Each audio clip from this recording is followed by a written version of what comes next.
ये इस वक्त मामला को किस जानिब आप जाता देख रहे हैं? स्पीकर साहब क्या वक्त से पहले इजलास बुला लेंगे? अगले 14 से 20 दिनों में मामला किस तरफ, किसकी फतह होती है आप देख रहे हैं? बहुत शुक्रिया आपका अरबाब, आपने मदू किया अपने प्रोग्राम में काफ़ी अरसे के बाद। अब आपके सवाल की तरफ आता हूँ। देखिए, गुजारिश ये है कि जिस किस्म की सूरत हाल है और जिस तरह लम्हा बलम्हा ये सूरत हाल तब्दील हो रही है, इसके ऊपर कोई तबसरा हतमी तौर पे करना तो मुमकिन नहीं है, लेकिन जो ग्राउंड रियलिटीज़ हैं उनको अगर आप रिव्यू करें तो आपको 2, 3, 4 चीज़ें जो हैं वो बिल्कुल वाज़े तौर पे नज़र आ जाती हैं। पहली बात तो ये है कि जो लबो लहजा इमरान खान साहब का आज है और जिस तरीके से वो ललकार रहे हैं अपने मुखालफिन को, वो worthy of A prime minister है या नहीं है, इसके बारे में तो शायद अभी मैं कुछ ना कह पाऊँ, लेकिन एक चीज़ बिल्कुल वाज़े है कि वो DFD मोड में है। इसमें फ्रस्ट्रेशन भी है, डेस्परेशन भी है और डेस्परेशन भी है। तो बुखारी साहब, ये जीत का एतमाद है या हार की घबराहट जा सकता है कि उनके अल्फाज जी, ये जीत का एतमाद है या फिर हार की घबराहट है? मैं अर्ज करूं, मैंने जैसे कहा, ये तीनों कैफियतें जो मैंने आपको बताई हैं, फ्रस्ट्रेशन है, चाहे वो डिप्रेशन है, चाहे वो डेस्परेशन है, ये सारी कैफियतें बड़ी अजीबोगरीब होती हैं। इसमें आदमी जो है वो बहुत सारी चीज़ों से गुरेज नहीं कर पाता और बहुत सारी चीज़ें कह जाते हैं जो हमने बयानात सुने, जिस तरीके का लहजा उन्होंने इख्तियार किया। आज कहा कि जरदारी तो मेरे बंदूक की नोक पे हैं, मेरा अगला निशाना जरदारी है और फजलू वगैरह वगैरह, मैं दोहराना नहीं चाहता वो बातें सारी। तो ये तो एक तरफ रख लीजिए। आप दूसरी तरफ ये देखिए कि जितनी भी अपोजिशन की जमातें हैं वो अजीबोगरीब तरीके से एक पेज पे नज़र आ रही हैं। उन सब का हदफ जो है वो इमरान खान और इमरान खान की PTI हुकूमत है, चाहे वो पंजाब है चाहे वो मरकज़ है। और ऐसे ऐसे लोग आपस में मिल रहे हैं जो पहले बिल्कुल मुखालिफ सिमतों में सोचते और मुखालिफ सिमतों में अलायंस बनाते थे, वो एक हो रहे हैं। आप आज की सूरत हाल देख लीजिए कि शुजात साहब जो है वो आसिफ अली जरदारी के पास चले गए हैं, जो लंगड़ियार का ग्रुप है वो परवेज़ इलाही साहब के पास चला गया है। तो बहुत सारी चीज़ें हो रही हैं। इसी तरह से लंदन प्लान एक और बन रहा है। आप देखिए, नवाज शरीफ वहाँ पहले से हैं, जहांगीर तरीन भी वहीं बैठे हैं, अलीम खान भी वहीं चले गए हैं। तो ये सारा कुछ जो हो रहा है ये किसी न किसी बात की तरफ इशारा ज़रूर करता है। और जो मैं इंटरप्रेट कर सकता हूँ वो ये कि इस मुल्क के वज़ीर दाखिला ने हमें बताया कि एक हाथ होता है जो उसके भी सर पर हो, दुनिया उसी की होती है। और उन्होंने तो बिल्कुल यहाँ तक भी कह दिया था कि वो हाथ इमरान खान साहब के सर पर है और अपोजिशन ये चाहती है कि वो हमारे सर पे आ जाए। मेरी इंटरप्रिटेशन ये है कि वो हाथ शायद अब हवा में मुअल्लक है, किसी के सर पर नहीं है। अच्छा, और अपोजिशन भी बिल्कुल ऐसी समझती है बुखारी साहब, जो आपकी राय, अपोजिशन की राय भी आपसे मिलती जुलती है कि अब वो न्यूट्रल है। बिल्कुल ठीक है। मैं आपकी तरफ वापस आता हूँ बुखारी साहब, जरा कादिर मंदू खेल साहब, ये आज वो अगर न्यूट्रल है, जी जी चलें कंप्लीट कर लें बुखारी साहब, फिर मंदू खेल साहब की तरफ जाता हूँ। जी, मैं बस सिर्फ ये कहना चाह रहा था कि ये सारी चीज़ों को अगर आप यकजा करके देखते हैं तो आपको जो पिक्चर नज़र आ रही है उसके तहत आप ये कह सकते हैं कि all is not well in the state of Denmark. सही। तो मंदू खेल साहब, ये आज मुलाकात हुई है चौधरी शुजात साहब की आसिफ अली जरदारी साहब से। जब आपको इत्तेहादियों की ज़रूरत है ही नहीं, आपके नंबर तो वैसे ही पूरे हैं, फिर ये मुलाकातें क्यों हो रही हैं? कल MQM भी मिलने आ रही है, अभी तक ऐसी इत्तलात हैं कि जरदारी साहब से मुलाकात होगी। इत्तेहादियों से क्यों मिल रहे हैं आप जब आपके पास नंबर पूरे हैं पहले?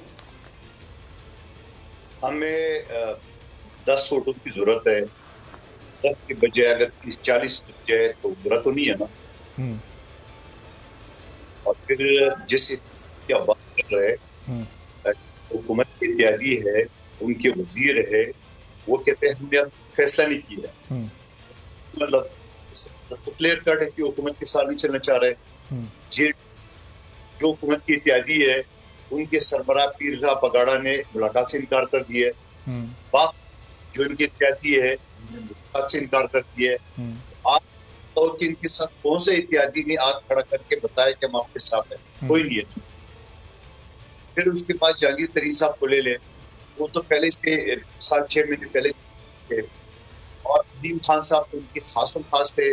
और अभी भी जो समा था वो जो प्रोफेसर साहब जो शहीद हुए जनाबे मौजूद था, तो हलीम खान साहब और गाड़ी सदर पाकिस्तान भी आए थे जी।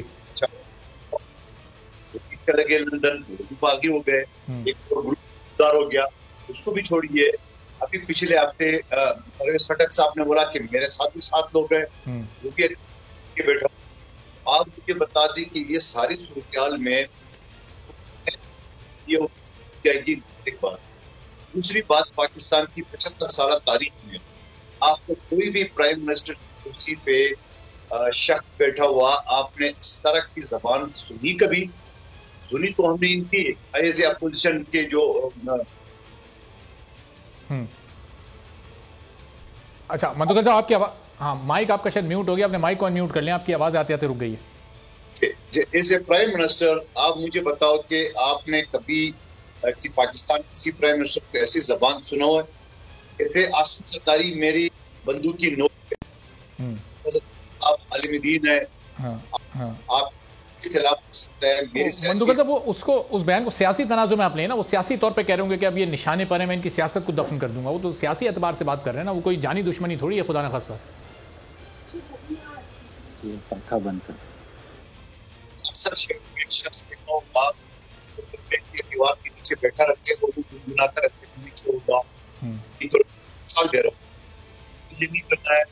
इस शख्स को पहली जमाने वो बैठा है। कल जो 10 दिन की हमारी लॉन्ग मार्च की पाकिस्तान की तारीख या दुनिया की तारीख का लॉन्ग मार्च। सही। अच्छा मधुकर साहब, आपको जरा रिकनेक्ट भी करते हैं क्योंकि इंटरनेट कनेक्शन शायद वीक हो रहा है, तो वो आपकी आवाज़ भी कट कट के आ रही है, सही से सुनाई दे रही। जब तक जरा उसामा कादरी साहब से जान लूँ, आपने सवाल भी उठाया कि हुकूमत का कोई इत्तेहादी इस वक्त हुकूमत के साथ नहीं है, तो उसामा कादरी साहब, MQM पाकिस्तान क्या अभी तक फैसला नहीं कर पाई कि हुकूमत के साथ है नहीं है? आज वज़ीर आज़म साहब आए थे तो खाली हाथ लौटाया आपने उनको?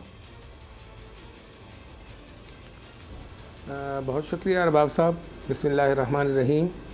देखिए, आज वज़ीर आज़म साहब जो आए थे तो उसमें MQM का मौक़िफ़ जो है बिल्कुल वाज़ेह था कि गुज़िश्ता 3.5 साल में हर अच्छे और बुरे दौर में हमने हुकूमत का साथ दिया और उनके साथ एक बेहतरीन इत्तेहादी की तरह खड़े रहे।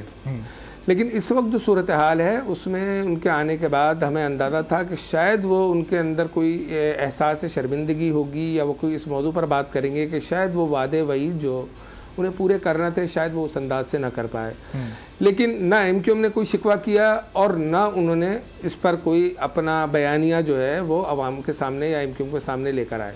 लेकिन इसके साथ साथ मैं एक चीज़ ये कहूँ कि उन्होंने MQM के इस मौक़िफ़ की पुरज़ोर तारीफ़ की कि MQM वो वाहिद जमात है जो इत्तेहादी होने के साथ साथ उसके तंजीमी नज़्म व ज़ब्त और उसने जो है उसका बहुत अच्छा है और उसने कभी हुकूमत को ब्लैकमेल नहीं किया और अपने कभी ज़ाती मफादात की कोई बात नहीं की। ये एक अच्छी और खुशाइन खबर थी।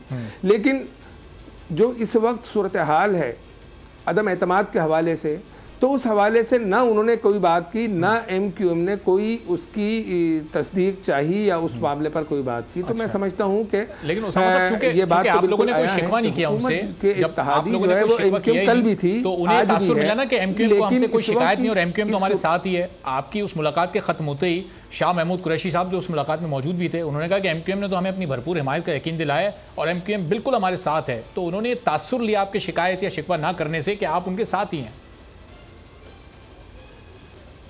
ये देखिए, ये एक बड़ी अजीब सी बात है कि जिस बात का तज़किरा ना हो और वो जो है वो की जाए। लेकिन उसके बाद जो आमिर खान साहब ने जो प्रेस कॉन्फ्रेंस की, उन्होंने बिल्कुल वाज़ेह तौर पर ये कहा कि अभी ऑप्शन खुले हैं। देखिए, इसमें बदनसीबी ये है कि इस वक्त एक इबहाम है हुकूमती सतह पर भी और अपोजिशन की सतह पर भी कि न तो अपोजिशन जो है अपना कोई एजेंडा कि अगर ये अदम एतमाद कामयाबी से गुजरती है तो उसके बाद उनका अगला लाएअमल क्या है, ताकि वो लोग जो अभी इंतज़ार में बैठे हैं या जो पाकिस्तान के मफाद में मिलकर काम करना चाहते हैं तो कोई एजेंडा सामने आए। और जो इमरान खान साहब ने जो बात की है, मैं समझता हूँ कि वो सियासी बालिग नज़री नहीं कही जा सकती, बल्कि बदकिस्मती ये है कि इस पाकिस्तान में जो भी सियासी जमातें अपने उरूज पर होती हैं वो अपनी अपोजिशन जमातों के ख़िलाफ़ इसी किस्म की जो है ज़बान इस्तेमाल करती हैं, जो मैं समझता हूँ कि मुनासिब नहीं है।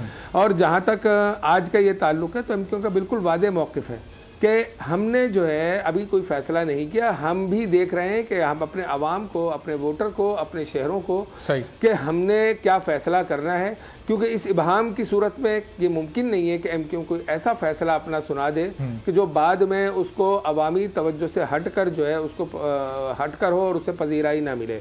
तो MQM की राब्ता कमेटी ये फ़ैसला करेगी कि आदम एतमाद का साथ देना है, हुकूमत का साथ देना है। लेकिन आज भी मैं ये कहता हूँ कि हम हुकूमत के इत्तेहादी थे और आज भी हैं। सही, आज तक तो आप हैं। चलें आगे के बारे में फैसला होने। तो आफ्ताब जहांगीर साहब, ये इत्तेहादियों के पास खान साहब जा रहे हैं, लेकिन जो बुनियादी इस वक्त मुद्दा है यानी अदम एतमाद वाला, उस पर डिस्कशन ही नहीं हो रही। ना MQM से डिस्कशन की। जब वो इससे पहले चौधरी शुजात साहब और परवेज इलाही साहब से मिले थे, उस मुलाकात में भी वहां से मौक़िफ़ आया था कि उससे मुतालिक तो कोई बात ही नहीं हुई। तो फिर प्राइम मिनिस्टर करने क्या जा रहे हैं इत्तेहादियों के पास, क्या मांगने जा रहे हैं?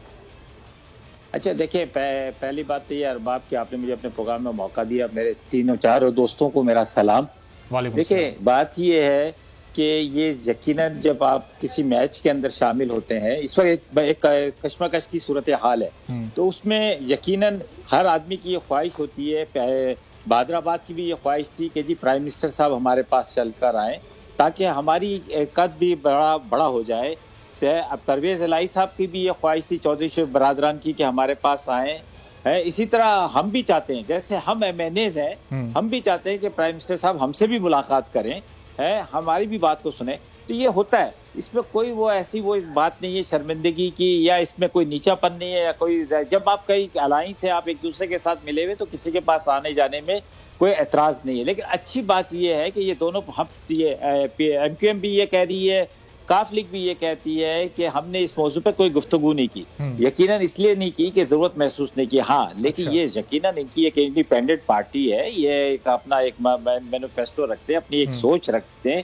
इसी तरह काफ लीग भी रखते हैं। वो भी देख रहे होंगे हालात किस करवट बैठ रहे हैं, तो उस सूरत में ये अपना किरदार किस तरह निभा सकते हैं, किस तरह इनके बेनिफिट मिल सकता है, क्योंकि इनकी वोटर्स भी तो इनसे कोई डिमांड करते होंगे ना। लेकिन आफ्ताब साहब, ये आपके ये जो अपोजिशन जमातें हैं, ये तो आपके इत्तेहादियों से मिल रही हैं, उनसे दरखास्त कर रही हैं अदम एतमाद में आप उनका साथ दें, और प्राइम मिनिस्टर इनसे कह ही नहीं रहे कि मेरे खिलाफ अदम एतमाद जब आने वाली थी, जब ये आप आ गई है तो आप इसमें मेरा साथ दें। मतलब आप इनको इस हद तक नजरअंदाज कर रहे हैं। अच्छा देखिए, नहीं नजरअंदाज नहीं कर रहे। देखिए नजरअंदाज नहीं कर रहे कि उसामा मेरा दोस्त भी है, क्या उसामा को बच्चा है, क्या उसामा को नहीं पता कि हमारी क्या इनसे डिमांड होगी। हम ये तो नहीं कह रहे ना उसामा को, MQM को, कि नहीं जी आप चले जाओ। हम इनके साथ इंटैक्ट है, हम इनके साथ हैं, हम इनके साथ बैठते हैं, उठते हैं, सब कुछ है। जब हम किसी के पास कोई जाते हैं, बाज दफा किसी का बोलने बगैर भी पैगाम पहुंच जाता है। ये पता है सबको कि इस वक्त जो अलायंस पार्टीज की क्या हैसियत है, उसका क्या इस वक्त क्या किरदार होगा। इसी तरह जैसे हमारे अंदर भी फिर प्राइम मिनिस्टर के आने का मकसद आज था क्या? वो सिर्फ जैसे खालिद मकबूल साहब ने कहा, वो सिर्फ चाय पीने आए थे, चाय पिलाने बुलाया था, चाय पिला के रवाना कर दिया। सर बड़ी खुशी की देखिए, नहीं ये चाय पीना भी बड़ी बात है, एहसास की बात है कि किसी की मेजबानी करना और किसी के घर पे जाना, ये बड़ी बात है। लेकिन ये पैगाम तो पहुंचता है ना।